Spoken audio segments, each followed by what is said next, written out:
Helicopter 13.2 Effective aeronautical decision-making. Piloting an aircraft is a role of immense responsibility, especially for the pilot in command or pick. The pick isn't just the one at the controls, they are the ultimate authority for the entire operation. This role entails a long list of responsibilities, leaving no room for oversight. To carry out these responsibilities effectively and make sound decisions, a pilot must be aware of personal limitations, considering factors like health, experience, knowledge, skill level, and attitude. These elements significantly impact pilot performance, from planning the flight to executing it. The foundation of good judgment begins before taking control of an aircraft. While pilots diligently check their aircraft for airworthiness, sometimes they forget to assess their own fitness for flight. Just as a pre-flight checklist ensures the aircraft is in top shape, a personal checklist based on factors like experience, currency, and comfort level can help determine if a pilot is mentally and physically prepared for a particular flight. This checklist might include setting refresher training intervals and establishing weather minimums that exceed regulatory requirements. Overconfidence can be as hazardous as inexperience, so a periodic review of personal limitations is crucial. The "I'm safe" checklist, covering illness, medication, stress, alcohol, fatigue, and emotion, can further aid in evaluating fitness for flight. While it's the driving force behind aviation's incredible advancements, curiosity can also lead to catastrophic consequences. The aviation history is rich with achievements born out of curiosity, from Da Vinci's dreams to the Wright brothers' first flight. However, in modern aviation, curiosity can sometimes result in impaired judgment. Pilots, in their quest to push limits, may unknowingly cross into dangerous territory. The balance lies in curbing curiosity within personal and aircraft limits. A seemingly innocent thought like questioning reported visibility or doubting the accuracy of a fuel light can lead to poor decisions with dire outcomes. Violating rules or aircraft limitations out of sheer curiosity can be extremely harmful and, in some cases, deadly. Airmen should follow established procedures until a thorough hazard assessment and risk management can be completed. To aid pilots in self-assessment and risk mitigation, the Federal Aviation Administration has designed the PAVE checklist. PAVE divides flight risks into 4 categories: pilot or pilot in command, physical and emotional readiness, flight experience, recency, currency, total time in type, aircraft, capability for the intended task, fuel capacity for the mission, adequate power margins for the task, weight and balance considerations, especially for external loads, environment, susceptibility to changing weather conditions, impact of temperature and density altitude on performance, controllability in winds, turbulence, and challenging terrain. External pressures. Avoid letting the urgency to accomplish the mission override safety. Be cautious of time constraints and deadlines. Don't succumb to external pressures from coworkers, family events, or friends. Incorporating the PAVE checklist into pre-flight planning provides a systematic way to evaluate risks before each flight. After identifying risks, the pilot needs to decide whether they can be managed safely. If the decision is to proceed with the flight, strategies should be developed to mitigate the identified risks.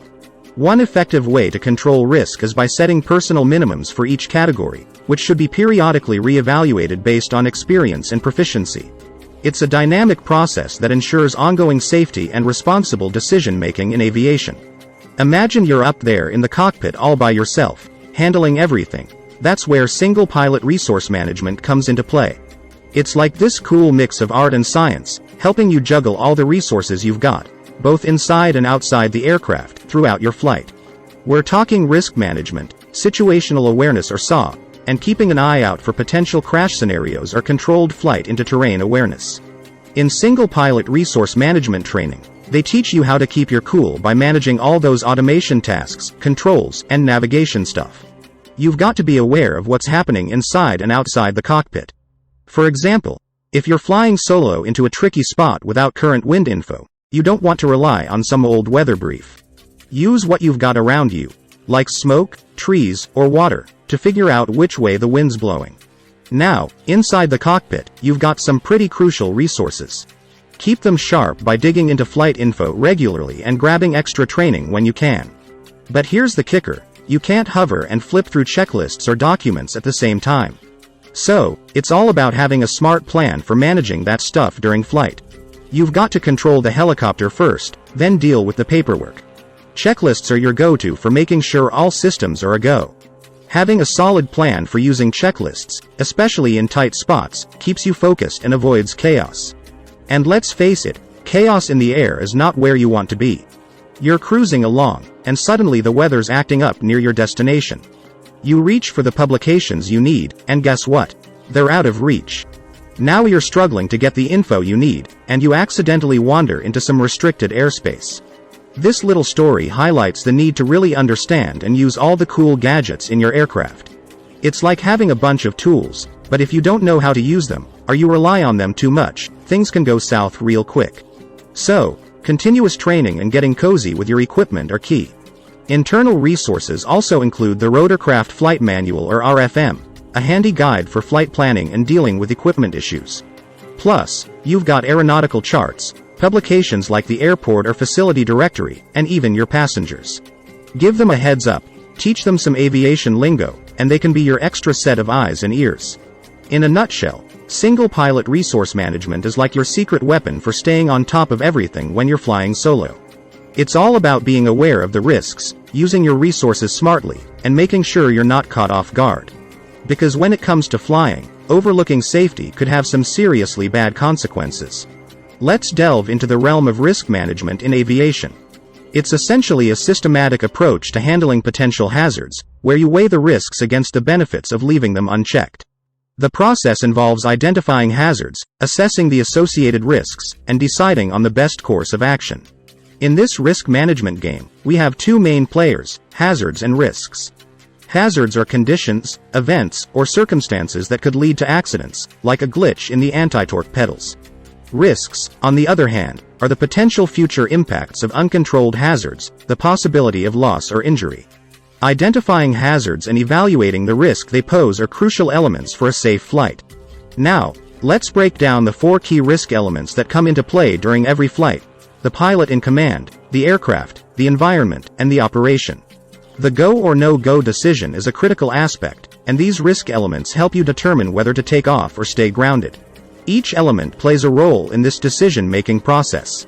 As the captain, you're constantly making decisions about your skills, health, mental state, and more. Consider a scenario where you're called early in the morning for a long flight, but you've had just a few hours of sleep and might be coming down with a cold. Your decisions are also based on the condition of your flying machine, its engine, performance, fuel, and airworthiness. Imagine heading to an oil rig, and just after passing the shoreline, you notice the oil temperature creeping into the caution range. This encompasses everything outside the pilot in the aircraft: weather, air traffic control, terrain, and more. Picture a scenario where you're on a cross-country ferry flight and suddenly run into unexpected low clouds and rain over rising terrain. Do you risk flying under them or turn around for clearer skies? This involves the purpose of your flight, the mission. Suppose you're tasked with taking technicians into rugged mountains for a routine survey, and the weather is iffy. Is it worth waiting for better conditions, or do you press on? Now, switch gears. What if you're on a mission to rescue lost cross-country skiers in deep snow? Priorities change, right? So, risk management is akin to playing chess with potential dangers in aviation. It's a strategic process where you assess, strategize, and make decisions to ensure a safe flight. The goal is to keep a keen eye on the chessboard and make the right moves to win the game, in this case, the game of safety in the skies.